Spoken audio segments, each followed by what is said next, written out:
Welcome to the Evolve Beyond Limits podcast. I'm your host, Stacy Geisel. This podcast is dedicated to helping you create a life that sets your soul on fire. I believe that is truly possible for everybody, but you have to be willing to do a few things. You have to be willing to let go of your past conditioning. You have to be willing to break free from societal norms. And you have to be willing to get really curious about your life and how you can start to look at it differently. Each week, we will hear stories from people who have done exactly this.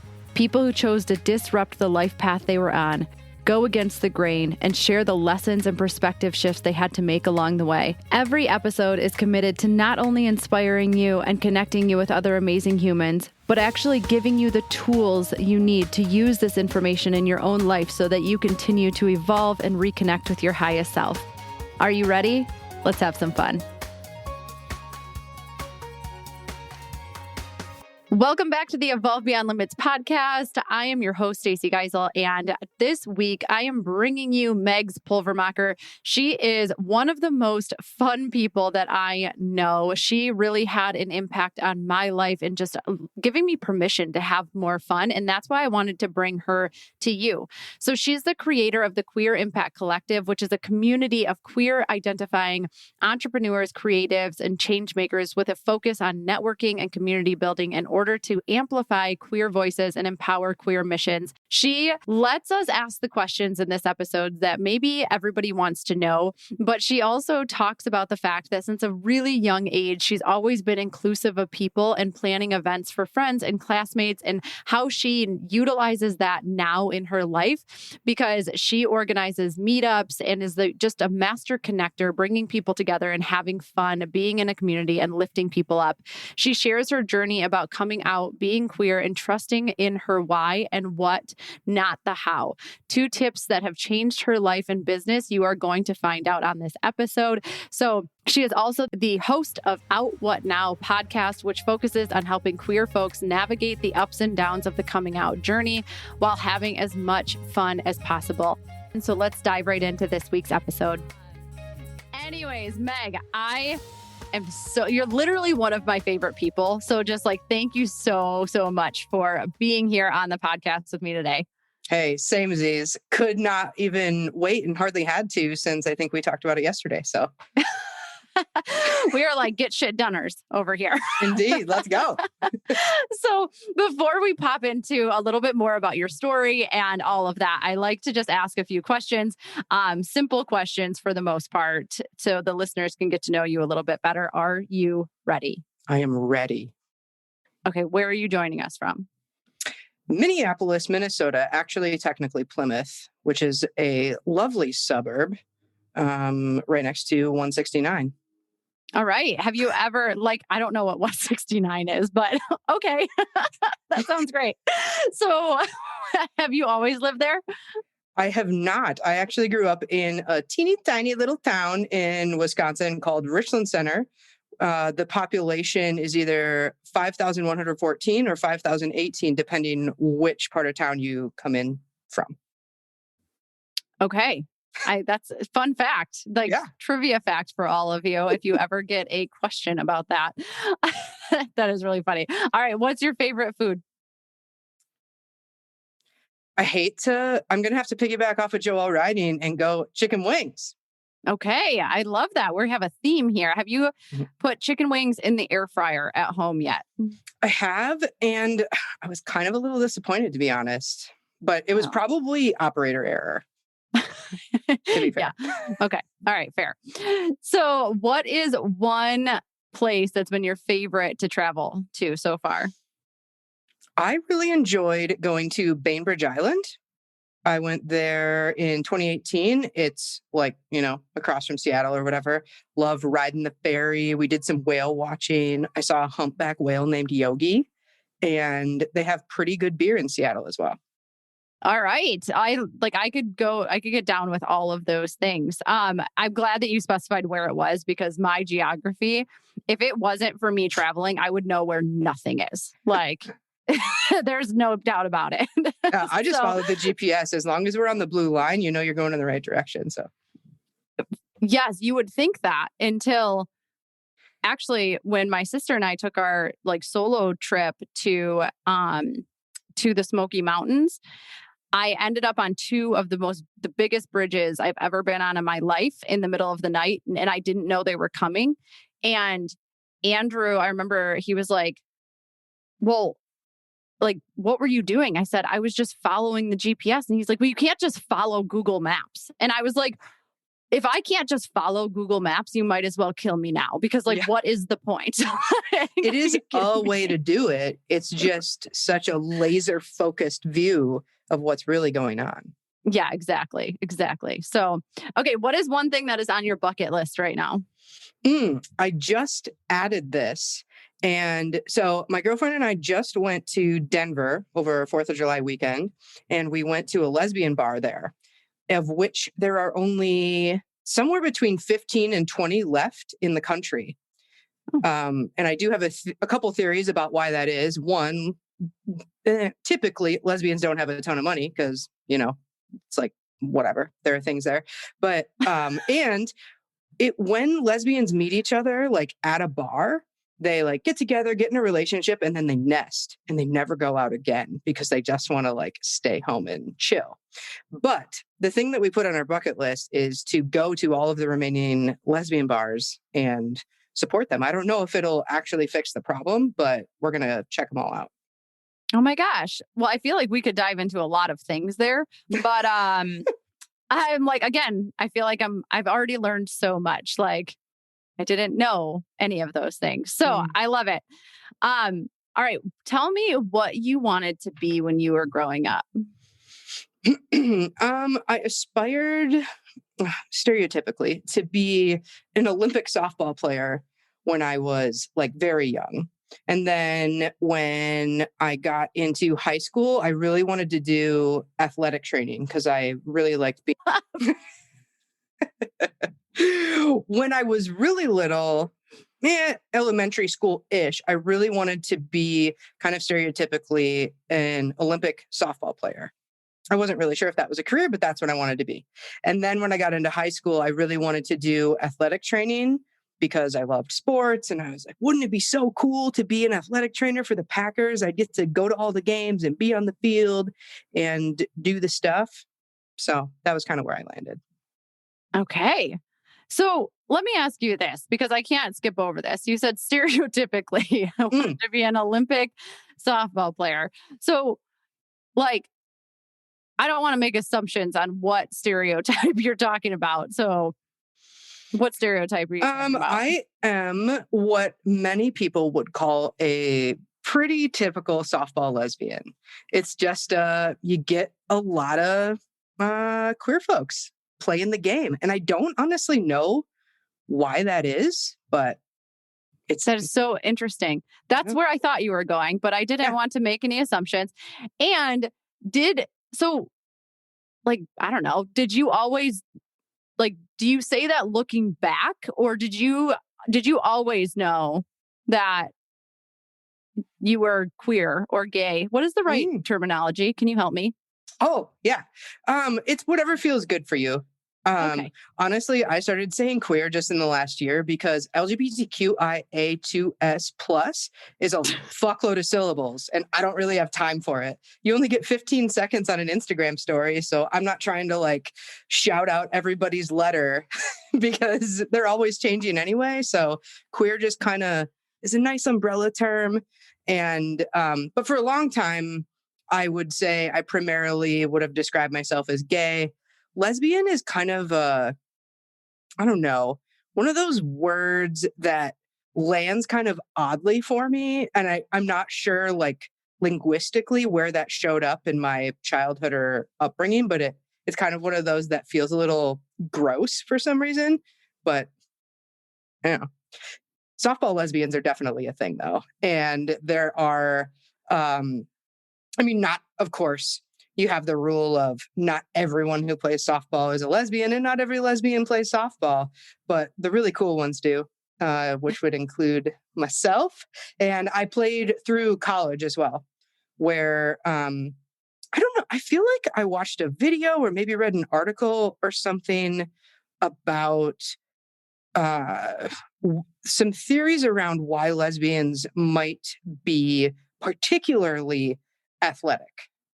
And I don't know exactly where that lands, but there were a lot of quite talented lesbians that I played softball with in college in particular, though in college I would have rather done literally anything than been like, yep, I'm gay.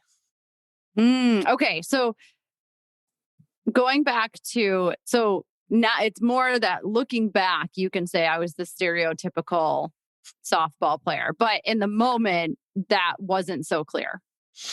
I mean, I definitely knew, but I wasn't, I mean, when I was in high school, I was doing all right. I had like a best friend who was also on the softball team, and we were low key together, though we never called it that because we were both raised in very religious households. So we were like, we just like really love the people that we each are or whatever. And I don't know. It was kind of a weird thing. So I definitely knew that I was that way, but I didn't want to talk about it.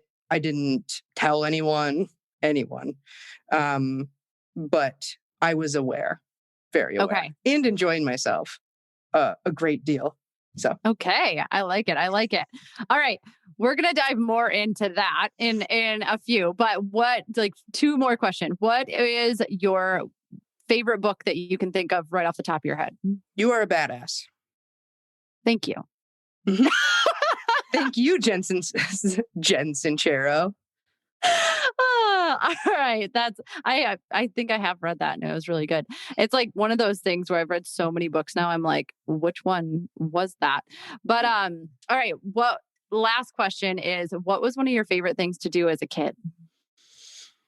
I loved swimming until I turned like 12-ish. I was at the pool every single day in the summer. And being from Michigan, like you get a very finite amount of time to be kicking it at the pool every day. So I definitely did that. I also recall, you know what a blooper bat is? Like the big fat bats that you get when you're a little kid with like the wiffle ball. My parents had a little, I don't know what you call that. Like it's not a planter, but like a section of the yard that had the wooden things around it that make it an area where plants go. And there were three garden. Sort of. It's like a specific plot. It's not big. Like 3 tiny birch trees fit into it. And there was a people who know anything about plants right now are listening to this and cringing because that we should probably know what that's called as adults. But anyways, moving on. Okay, so something you would put like mulch and birch trees into. But anyway, there was a particular birch tree, and I would go out there and I would just hit the shit out of it with my blooper bat, not in like a I'm pissed at the world way, but like I was practicing my swing kind of way. And I'm talking like this is 5, 6, 7-year-old Megs. Wow. That sounds really fun for practicing your swing, but it also sounds really fun for when I'm having a bad day. So nice release. I may have to adapt all of that.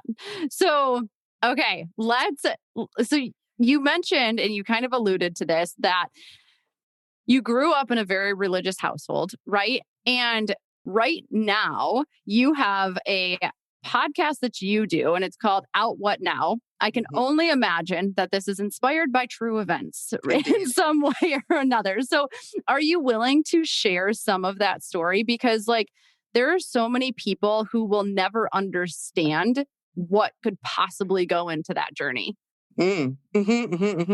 Yes. And so interestingly enough, the podcast that I host, which, like you said, is called Out What Now, is something that came out of the mastermind that I met you in. Because prior to going through that experience and working with my one-on-one coach, Brooks, was my one-on-one in that mastermind. And I was having a lot of trouble in my business figuring out who I wanted to help and how. And he kind of asked me, like, what's your story, or why do you want to help anyone? And the story that immediately came to mind, and I, for whatever reason, had never really connected the dots here, was that I knew I was queer when I was like 13. Like, I started to notice that my body was reacting differently to like girls than it was boys, and just like people that I was in friendships with, or not really understanding why everybody was so excited about having a boyfriend, or like what that was all about, kind of thing. And I knew that that was a thing. And then I kind of had like my low key high school girlfriend. I had a relationship in college for 2.5 years that was super low key. I mean, it was legit, but I was kind of living this compartmentalized life, right? Or like a double life, I guess, because I was at school. So I was one way there, and then everything was on the down low with my parents, because I thought if I came out, that was going to be it. I wasn't going to have any support. They weren't going to love me. I wasn't going to, who even knew? I couldn't even honestly imagine a world where I would ever come out to my parents. Well, it ended up happening because that relationship ended up ending. And I went into one of those dark places, let's call it.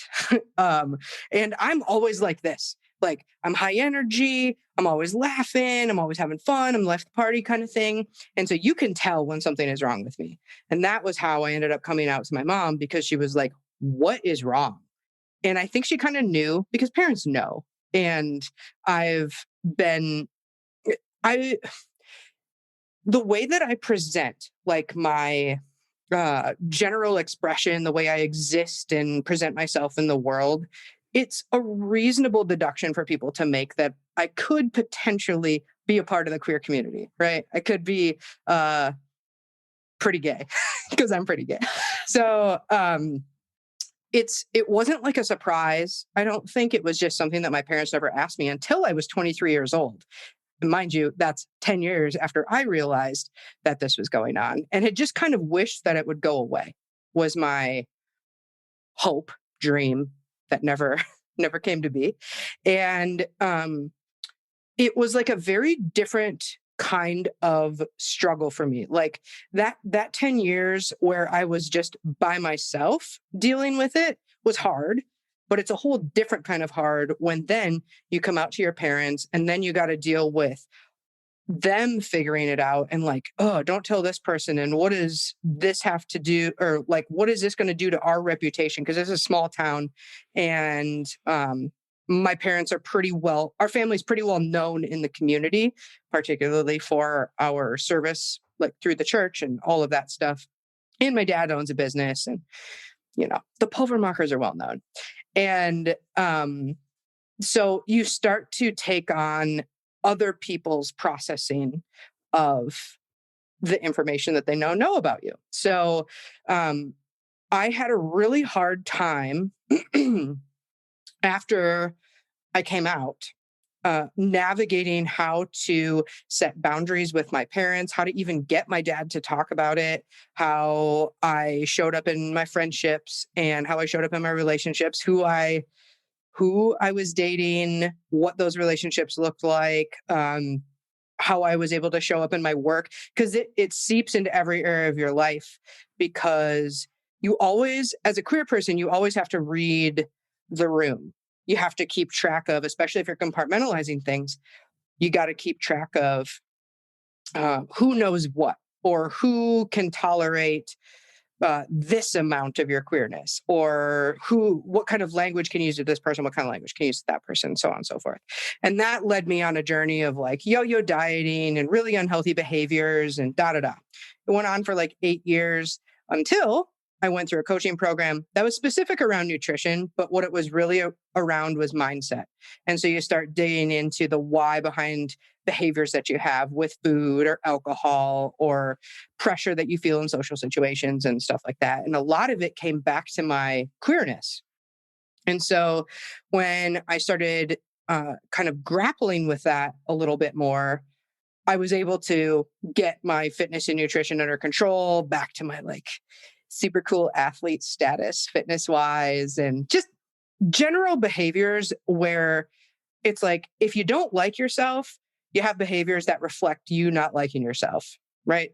And if you do like, or dare I say, even love yourself, then you have a lot more behaviors where you act like you love yourself and you eat things that are good and you move your body and you have relationships that support your goals and do all the things. And so this is a long way to get to, I guess, where I started the story.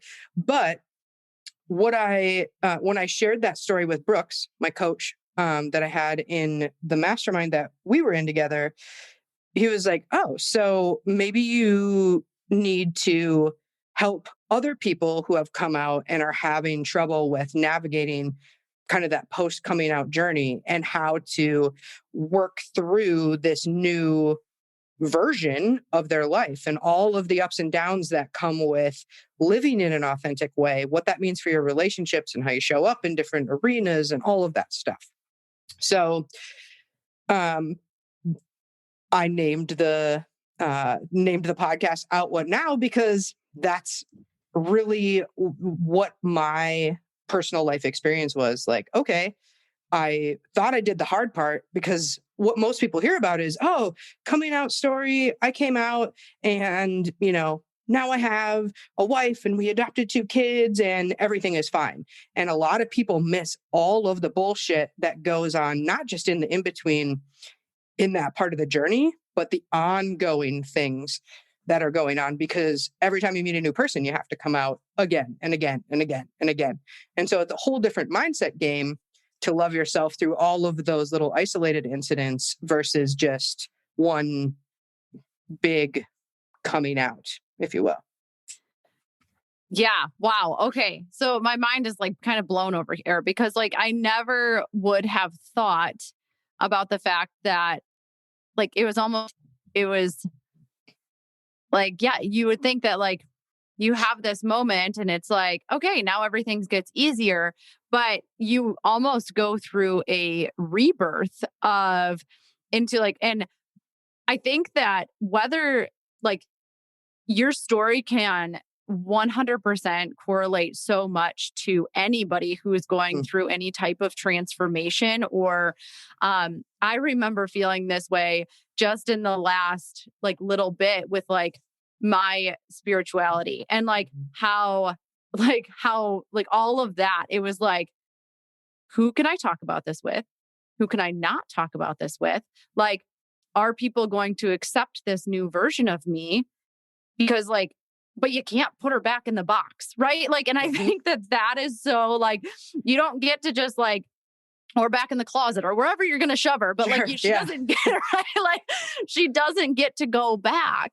And so it's like, once you've made that choice, it's a journey that we don't always think about. Like, it's like, oh, well, it seems like the hardest part is over, but you're showing us that that's actually not so true. And, yeah, it's really interesting to think about that. And I was actually talking to a mentor of mine one time, and just when you were talking about how like reading a room, and I think anybody who has ever felt different is going to feel that way. Like you walk in and you can be as authentic as you need to be, but like there's a reality behind you have to know who's there. Right. And I think my mentor always said to me, she said, like, because she one time said to me, you know what, Stacey, like sometimes you have to go into a room and you have to, like, you can't shine as bright.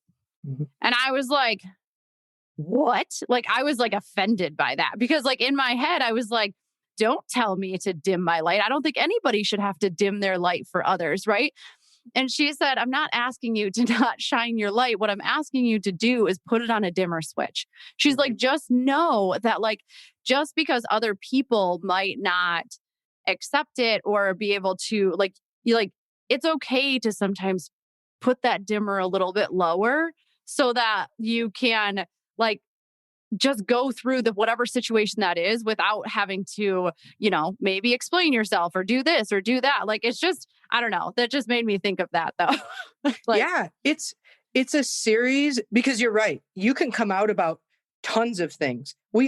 People have privileges and are marginalized in all different kinds of ways. If you're an entrepreneur, if you're a vegan, if you practice a certain faith or spirituality or whatever, there are all of these little micro decisions that you have to make in all of your interactions, and it's really weighing like how much energy expenditure am I going to put into this interaction? Because sure, if you're feeling like super emboldened that day and you're like, you know what, I'm going to tell these people about like the importance of introducing themselves with pronouns or something like that. Like if you're coming from a queer lens, or you can just like shut your fucking mouth, save your energy, and like let them just be what they're going to be. And neither is wrong, right or wrong. It's setting a boundary within yourself and being aware that the energy expenditure is real. And there is a little bit of cognitive energy that goes into having to make those decisions all the time. But you do also kind of desensitize to it because you can learn to like look at a room and be like, not worth it with that one, but this one I might be able to like bring over to the dark side a little bit or into the light. Right. Whatever way you want to look at that, I guess. And I think too, it's a good point that you're making because you can stand for something and not need to defend it. Mm-hmm. Right. And sometimes I think that when you do walk into a room and you feel like, if you feel the need to defend who you are, like there's still work to be done. Right. And I've noticed that too. And so, like you said, it's really a powerful tool to say, I'm not going to get anywhere with this. So why would I waste my time or my breath or any of that on this particular group or this particular person? Because some people just, they're not going to change, and that's okay, Yeah. So it's not your responsibility to change their mind. Yes, exactly. So, okay, I want to lighten this up for a second because I feel like we could go into some heavy stuff here, but oh yeah, we met just over a year ago in California, like Meg said, in the mastermind, another friend that I have paid for and could not be happier about it.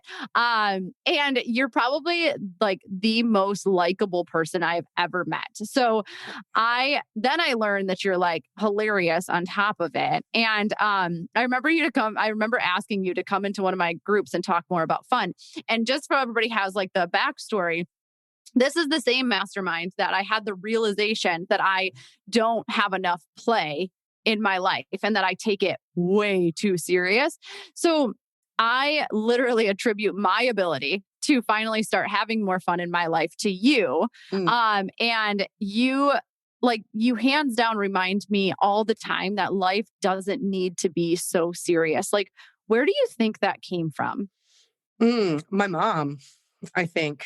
And I'm so glad we're going in this direction because a lot of times when I tell my story, my parents kind of get some shade, because our relationship is great now. Honestly, with both of them is vastly improved. But my parents did such a good job when I was younger of just making everything fun, probably just trying to get me to do stuff, but everything was a game. Mistakes weren't a big deal. Like everything is fixable, everything is figure outable. And, my dad is an entrepreneur. So I think there's an element of that there. And my mom was just so good at being goofy and coming up with things on the fly and ways to entertain me that I thought were just so fun. And then when I would try to mirror that, whether I was funny or not, my mom would be like, ha, ha, ha, ha, and my dad would sit over there And if it wasn't funny, I think he would kind of be like, what? Like, I don't get it. And my mom would, our joke was always, she would say, lavish praise, Ed. And he'd be like, yeah, so funny or whatever, which is like, it doesn't really matter if the subject matter is actually funny or the activity is actually fun. It's what you make of it. And it's this perception that what I was doing was always fun or funny. It was always good enough. I mean, they pushed me for sure. And the expectations were high, but fun was always an element of almost everything that we did in our family. That's so cool. Like, it's so fun to hear because I've never really gotten to dive into that with you on how, like, how are you so fun? Like, and it's, I love seeing that ripple. And when you think about, depending on kind of what you believe or different things, is like, I believe that we actually pick like our parents when we come in and like we have these like soul tribes that we kind of Mm, connect with. And when you think about that, it's actually really a beautiful thing to see all the things that they have taught you and that you've been able to carry with you. And honestly, I can't see how your perception of life didn't help you through all of these challenges, but then also like to like how much you've taught them, mhm, on like how much do you really believe the things you say to me, like, mhm. and that you like, do you still love me unconditionally, even though like things aren't exactly the way that you would have handpicked them to be? So do you feel like, um, your like sense of humor and the way the perspective at which you look at life, it has helped through this whole journey and like Mm. helped you help other people on this journey? Yeah, I think it's functioned in a lot of different ways because I think there was kind of that oh shit moment like, I can't really fail. I've done a lot of things. I'm naturally good at a lot of things. I was always a good athlete. I was always a good student. I was always well liked or whatever. Homecoming queen, hey, and all of that stuff. And I think when I had this realization, it felt like the one thing that would be really bad or that would be unacceptable or that would be um, the thing that wasn't okay because the teaching is right like there are good people and there are gay people and they're mutually exclusive, like you cannot be both. And I knew I was a good person because my parents raised me to believe that. And I also knew that I was a gay person because I just knew it internally. But how could I be both? Because the rule is that you can't. And as I was grappling with that, because the initial response was not good. The initial response was very similar to what I predicted it would be, like, uh-uh, keep the Lord in it. We're gonna pray about it, and hopefully we'll be able to fix this, kind of a thing, which you can't do. But what it helped me to be able to do, my personality, my sense of humor, all of that stuff kind of functioned in those first years after I came out as a bit of a mask and a cover up for how much I was struggling internally because I didn't go to therapy. I didn't talk to anyone about like how upset I was with myself, how much I loathed myself, etc. And nobody really asked about it because I was like, oh, Megs, funny, really fun, likes to hang out, has a lot of friends. And so it maybe like slowed the process of truly loving myself as a whole, but I think functioned in a way that it kept me afloat. There are a lot of people in the queer community who have struggled with a lot of suicidal ideation and challenges like that. I've never experienced that. That is, my mental health has been pretty stable throughout my journey. And I think a lot of that is because I did have so many of those underlying beliefs that I'm a good person, people like me. There, whatever that guy on Saturday Night Live says in the mirror. Like, you know who I'm talking about? where he's I don't know who you're talking about. I'll have to find the video and send it to you. But he stands in front of the mirror and kind of does these affirmations, and it ends with, and gosh darn it, people like me, or whatever. But I had these underlying beliefs that I think really kept me afloat more than I knew. And then when I got to more of a space where I was like, this things aren't, the world isn't built in true binaries. Society makes things very binary, and that there are rules and there's a right way and a wrong way, and if this, then this, and all of that shit.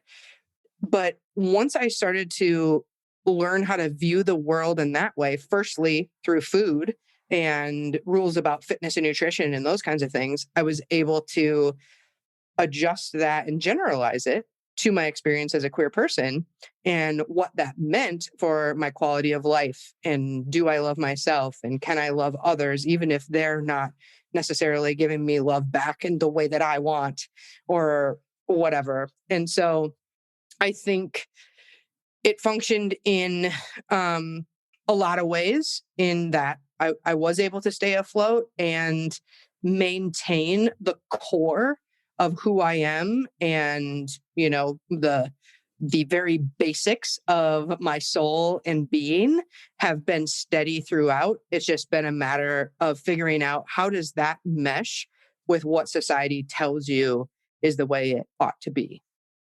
Mm. Yeah. And you could not be more spot on with, I mean, with all of that, especially like it's so interesting to me that our world, and so many of the things that people believe, create so much separation. And I think that it's just such an important, it has always boggled my mind, that I'm like, anything that, to me personally, if anything that actually creates separation of people, our planet, like animal, all the things, right? But like mostly people, is not coming from God. Mhm. Like God doesn't create separation, man does. And if people would just like, if we could just understand that a little bit more, it would be, I think, really, really powerful. But yeah, you're right. We're taught that everything is separate, and there's a right and there's a wrong, and it couldn't be further from the truth. And I think even with your personality, like our best qualities a lot of times are defense mechanisms in certain aspects, right? And this is Mhm. something that I'm actually learning right now, is that every quality we have, it has the potential to hold us back or move us forward. And I think that like it's just important to see, and that's why you have to love all of your qualities, because like damn, there's some of my like impatience that sure as shit gets in the way, right? Yep. But there's also some of my impatience that has gotten me here today. Yes. Yes. So, yeah, I think that that's really cool. So, all right. I have, when we first met, you were working your full-time job, you were hosting like in-person meetups for Live Head First, and then you like accidentally got like Life Coach of the Year award, which is still one of the funniest stories. I was like, so like Meg like beat out her life coach as a life coach, and she wasn't a life coach. So figure that one out. But like when like this is when you know somebody has a superpower, right? Like when they can literally accidentally win an award when they're not even the thing. But like when did you realize that like connecting people and helping like lead them to the next chapter of their life was like a really huge superpower of yours? Hmm. A long time ago, but not in the context A of long, long time ago. I can still remember. I was also in honors choir, second alto. Lord, I will Um, never live up to Meg. It's official. I always had, here's how I won. I'm glad I said that I was homecoming queen, because here's how I've been connecting people since forever. I was always the kind of the glue of coming up with just events for no reason, or like seeing, I remember for a couple of kids I grew up with, this was in middle school, who were kind of the outsiders or maybe didn't have a lot of friends, I always wanted to like throw them a birthday party. Like, come over to my house. What I would do is I would throw these surprise parties for people who I would like kind of talk to, and I would get I would get different friends or whatever from all these different groups to come over to my house and throw this surprise party for a kid who maybe wouldn't have had a party or whatever. And I would come up with all these games. And basically, I've been planning events since I was like 0 years old. And I was kind of known for being friends with lots of different types of people because I did so many different things, and I will talk to anyone about anything, and I can be very chameleon while also maintaining just like the core of my personality. Like I could talk to the band people, I could talk to the athletes, I could talk to the academic folks, I was like stage manager for musicals and stuff. So I was up with the theater nerds and doing all that.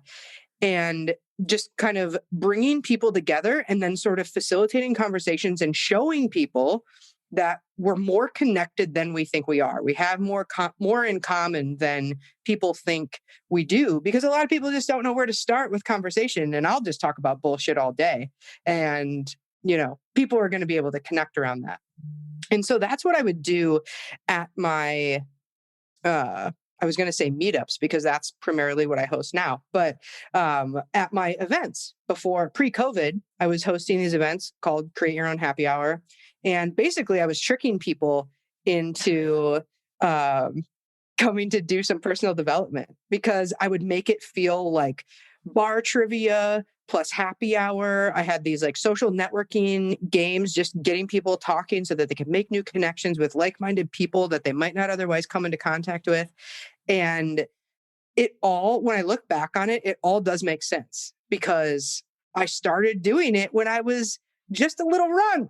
And I always just wanted, my dream has always been to just have all of my friends in one space and then kind of like facilitate being like, aren't you all so cool? And you're all from different realms of my life and different ages and different genders and different identities and all of this stuff. What if we all hung out and just realized how awesome we all are and helped each other do all of the things that we want to do? That was the goal behind Create Your Own Happy Hour. And I know in the deepest depths of my little fun soul or my big fun soul, I don't know what size it is, but it is my soul, that the first Create Your Own Happy Hour I ever hosted, I had 30 people at it. It was at a brewery, and I got up there to do my little opening thing, and I just cried. And when I cry, I cannot talk. So I cried in front of 30 people who came to support me for my brand new event, from work, from people I knew since I was little, people I went to grad school with. My parents were there. My business coach was there. My entrepreneur friends were there. And I just cried because I was like, this is like what I'm on the earth to do, is bring people together, to have fun, to be in community, and to lift each other up. And what I've really generalized that to now is I very much niched it to queer folks, because what I started noticing as I was getting more into the social media space of talking about the queer experience and coming out and all of that stuff is that there were a bunch of queer entrepreneurs out there who were on their own little islands. And I was like, whoa, I've been in so many masterminds and I know what kind of awesomeness can come from having a bunch of people in one space who have a shared element of their vision or what they're trying to do.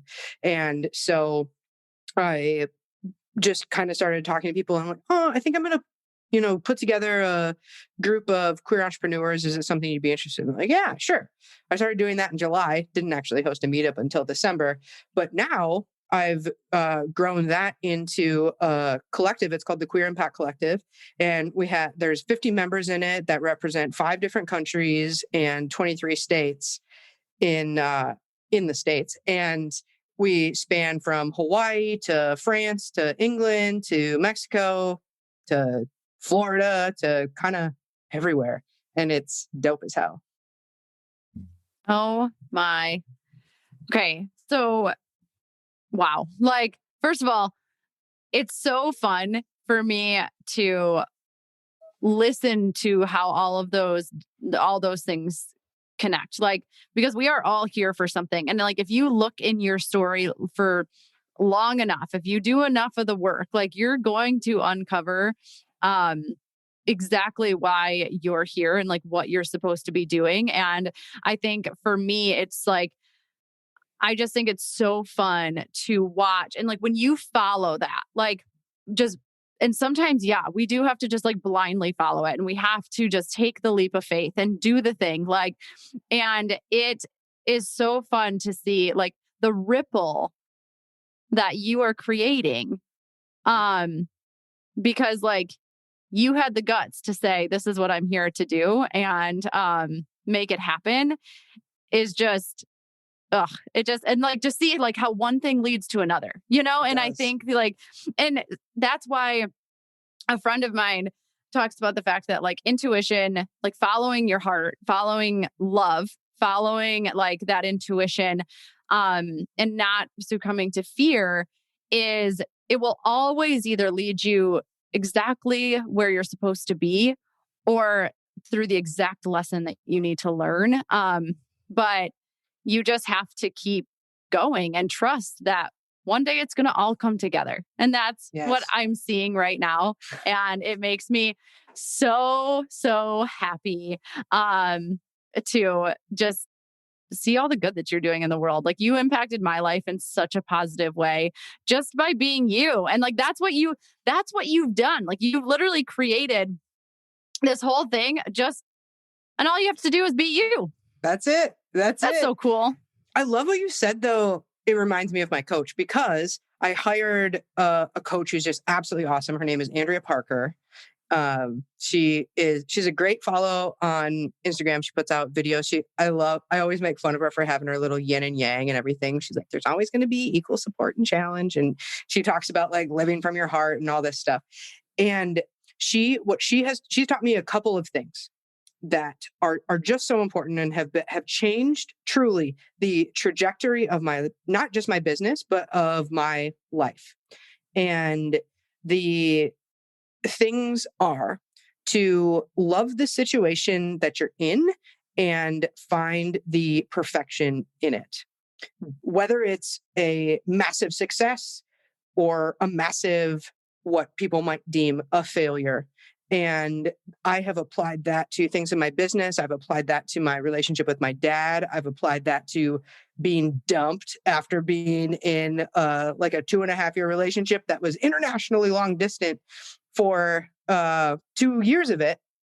I have learned to love the situation that I'm in, find the perfection in it, and see the opportunity in it. That's thing number one.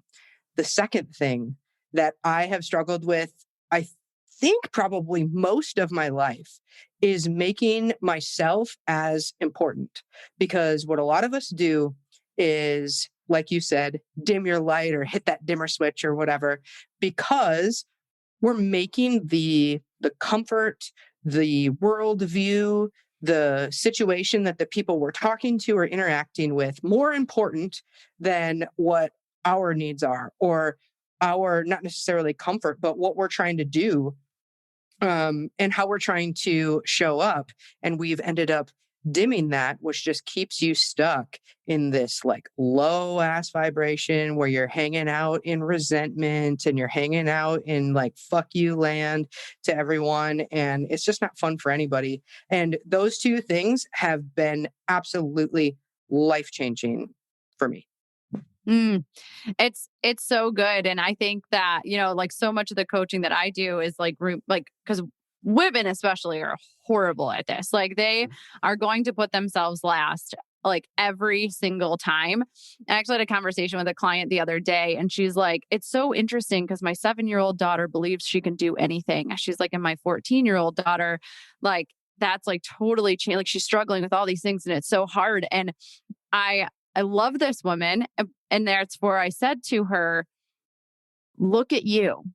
Like, what are you like? She's literally showing that they are more important than her. Everything else is more important than her. I was like, again, they don't give a shit what you say. Like, Mhm. they care what you do. And so for women who are out there listening, like, a challenge for you is, can you pour as much time and energy into yourself as you pour into other people? Because the second you can learn how to start doing that, like, everything will change. You will change. The people around you will change, like, and not in a negative, like, they're going to be okay. Yeah. And you're going to be able to show up so much better when you are pouring into other people. Yes. That's the Yeah. ticket. And I mean, yeah, we say it over and over and over. And so I just hope that, like, hearing it from that perspective can really help some people. So, okay, this has been amazing. I always end on one more question. Mm. So, what is one lesson that you are still that you're in the middle of learning right now? One lesson I'm still in the middle of learning is to trust my why and my what and not worry about the how. Because every time I've done that, I've always figured out how. And I have a plethora of resources to figure out the how. It's really about taking the first step and trusting that my why and the what is a compelling enough reason to go do some badass shit. Mm, that is so, so good. So, Meg, you are legitimately, like, one of the most genuine people I have ever met. And I love the fact that you just give people permission to be themselves. So I cannot thank you enough for that, and for coming on and just sharing your wisdom with the listeners. So if people want to connect with you, how can they do that? The best way is on Instagram, Megs the Connector. And yeah, you can slide into the DMs. You can also hit me up on my website, megsthebrand.com, which was done by Joelle Riding. Oh, look at this. Like, see, this is how the world works, people. Mhm. You have to get yourself into rooms with other people because you never know the collaboration that can come out of it. So, um, again, thank you so much for being here. I adore you. And I am just excited for everybody to get to hear more about your story, how you got as amazing as you are. And I can't wait to see where the world takes you from here. Hey, thanks so much for having me. It was, unsurprisingly, a damn fun time. Always is. And here we are at the Evolve Beyond Limits post show. So when I think about Megs, and maybe you got this vibe, all I think about is fun. She really is the one that reminded me that fun is what life is all about. It is what makes life so enjoyable, fun and play and all of those things that as adults, we start to put on the back burner. We think that life is about getting older and having more responsibilities. And so we put fun last instead of first. And that's what I want to talk about today, because I love this quote by Brian Sutton Smith, which is, the opposite of play is not work, it's depression. And we don't realize that the more and more we push off play, the more and more depressed that we're getting. We have to make this a priority in our lives. And so I want to talk to you about this. And it actually comes at a perfect time, because in my text community, we just did a fun challenge last week. And these are some of the things that came from it. So the first thing that I want you to think about is, when did you start to take life so damn serious? Right? Like, we're taught from an early age that play comes second. Like, you finish your homework and then you go play. And then we're taught that the older we get, the harder life gets. We start to accumulate the expectations of others and then pile on our own ridiculous expectations. And we push away all of the fun in our life because there's no time for it. Right? Anybody else with me on that? So my question for you is this, like, does it really have to be this way? What if we put play first? How different would we handle our day-to-day tasks? How much more energy would we have? How many more memories would we make? We have to let go of this notion that there's no time for play. For so many people, me included, we have to schedule it in because it feels foreign. And when things are out of the norm, we usually don't do them. Right. So this is coming from somebody who literally used to have to write myself permission slips to go and have fun and not think about all the things that are on my to-do list or everything that I could be doing with that time instead of just having fun and playing or just enjoying some time with friends and family. And we have to get better at doing that. Right. And then on top of writing myself permission slips, I also had to put it in my schedule. And that's something that I want you to look at this week. I want you to actually look at your schedule this week, and I want you to see how much time you have put aside to simply play, to be creative, to just have fun. Because if it's not on your schedule, you're probably not going to get to it, right? So I want you to, my challenge for you is to give yourself 15 to 20 minutes of scheduled play this week. Put it in your calendar right now. And those can be dance parties, coloring, walks in nature without headphones. Maybe it's kayaking, swimming, jumping on a trampoline, like running through a sprinkler, reading a fiction book, riding your bike. I don't care what it is. Just give yourself the time and make a commitment to make it happen. So another quote that I love is, don't take life too seriously. You'll never get out of it alive. And I think that that's another powerful quote that we can apply to this week. Like, we have to be careful as to how seriously we're taking the things that are going on, because most of the time, maybe not right in the moment, but at some point you're going to be able to laugh at whatever it is that's going on.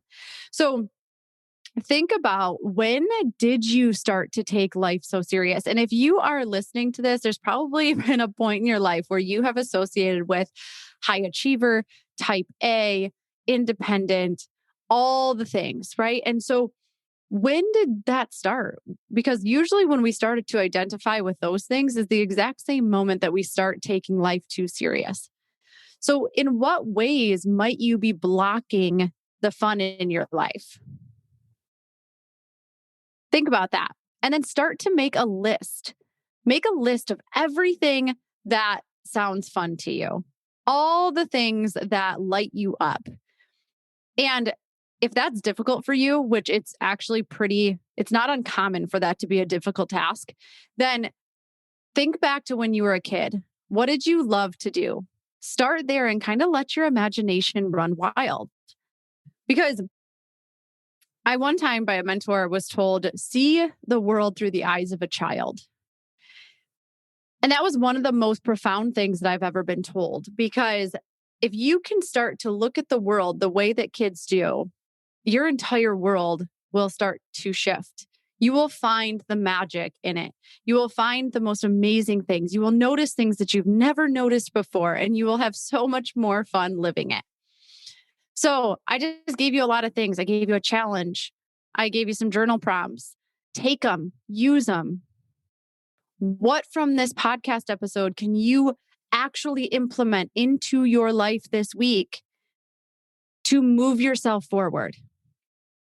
And if you listen to this podcast week after week and you're still just listening and you're not necessarily doing anything with it, then I'm going to challenge you to one more thing, which is to get on the wait list for a white light session, because we can only move forward if we are willing to take the bold action steps that go along with it.